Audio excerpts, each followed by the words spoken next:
Saudara terkasih dalam Kristus Yesus, tidak terasa kita akan mengakhiri bulan ini, bulan Juni, bulan pertengahan di dalam tahun 2021. Bapak Ibu yang terkasih, sudah banyak yang kita jalani, namun masih banyak yang harus kita tempuh. Oleh karena itu, mari kita terus diisi dan dibekali oleh firman Tuhan. Sebelumnya, kita bersatu di dalam doa. Damai sejahtera Allah yang melampaui segala akal dan pikiran, itulah yang memelihara hati dan pikiranmu dalam Kristus Yesus Tuhan. Amin. Saudara terkasih, firman Tuhan untuk kita pada mengakhiri bulan ini diambil dari Amsal 24 ayat 10. Amsal 24 ayat 10. Demikian firman Tuhan. Dalam bahasa Batak Angkola.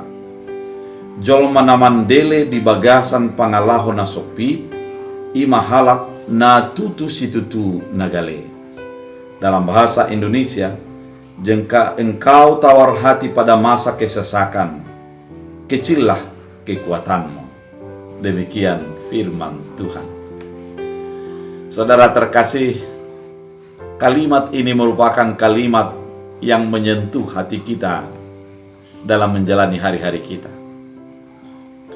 Bisa saja kita dihadapkan dengan berbagai kesulitan-kesulitan. Bisa saja kita dihadapkan dengan berbagai problem kehidupan yang sulit untuk kita pecahkan.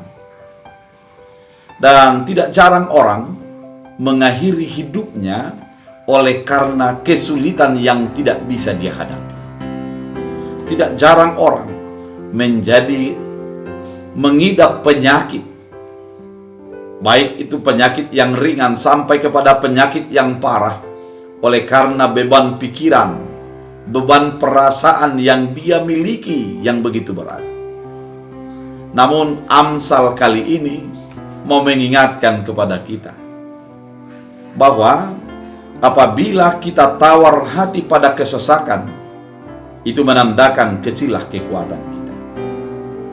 Dalam bahasa Batak Angkola sangat tegas dikatakan bahwa jolma na mandele.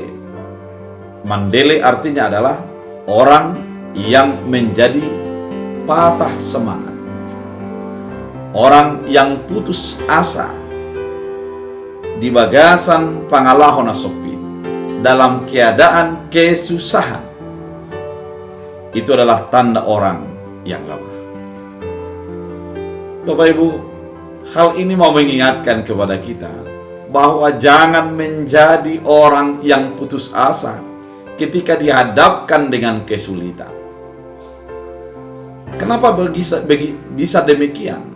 Karena memang ketika kita dihadapkan dengan kesusahan, ketika dihadapkan dengan problema kehidupan, ternyata yang menjadikan kita putus asa adalah cara pandang kita terhadap persoalan itu. Bagaimana kita memandang persoalan itu, maka ketika kita memandang persoalan itu akan menjadi mengalahkan kita, maka pada saat itu kita akan menjadi putus asa. Namun ketika kita melihat masalah itu sebagai sesuatu untuk membuat tantangan yang menyemangati kita, maka kita akan menjadi semakin bersemangat. Coba kita bayangkan dan kita renungkan dua pekerjaan ini. Yang pertama, ketika kita melihat gelombang laut yang sangat besar, apa yang harus kita lakukan?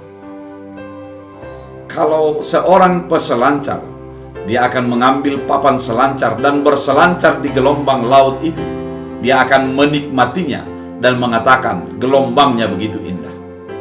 Namun ketika kita adalah seorang yang pemancing ataupun seorang yang wisatawan yang dekat dengan bibir pantai, maka kita akan ketakutan untuk mendekatinya. Yang kedua, ketika kita seorang pemain layang-layang, datang angin yang kencang, maka kita akan merasa senang karena layang-layang kita akan dinaikkan dengan cepat tinggi ke atas. Namun ketika kita adalah seorang yang ketakutan masuk angin, ketika datang angin, maka kita akan bersembunyi dan menutup diri.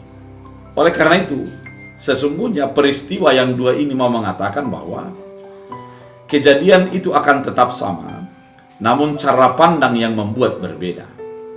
Ketika orang dihadapkan dengan kegagalan, apakah dia akan putus asa? Namun bagi orang yang memiliki kekuatan, memiliki iman, memiliki semangat, memiliki kedekatan dengan Tuhan, maka dia akan melihat itu adalah Tuhan tidak akan pernah meninggalkannya di dalam segala kesulitan yang terjadi. Oleh karena itu, saudara terkasih dalam Kristus Yesus, kalau kita menjadi orang yang kuat, jadilah tetap kuat ketika dihadapkan dengan persoalan.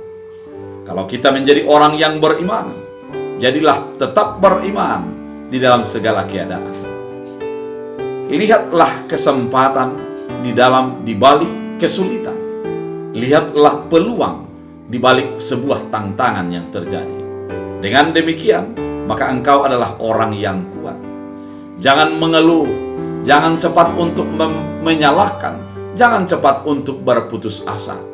Namun, tetap semangati dirimu, karena kunci kesemangat dan keberhasilanmu terletak di dalam cara pandang dirimu, yaitu cara pandang yang sudah dibumbui oleh iman, yang sudah dikuatkan oleh kepercayaan kepada Tuhan Yesus Kristus, atau hanya sebuah kepercayaan yang mempergunakan ataupun memahami kekuatan kemanusiaan sendiri.